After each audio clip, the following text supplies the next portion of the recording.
you know, the strange thing is I never set out to be an artist at all, ever. I always set out to be a songwriter. And along with my co-writer, who was Lynsey de Paul, we all kind of we joined. There was a situation in America called the Brill Building, which was Don Kirshner, who was a very famous American entrepreneur who put together the Monkees and the Archies, and he also looked after a stable of songwriters like Neil Sedaka, Goffin and King, Lieber and Stoller, and he wanted to make that situation happen in the UK.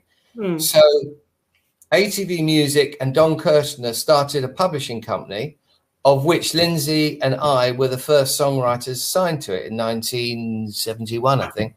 And our job was to write songs. That was it. We would go in at 9:30 and clock on and clock out at 5:30 and write a tune. And at the end of the week, we all had to kind of take our songs to the A&R department, where they'd all sit down and say, well, show us what you've written and who's this for and who's that for.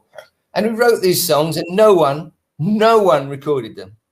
So we sat down and we thought, well, what are we going to do with all these songs we've been commissioned to write?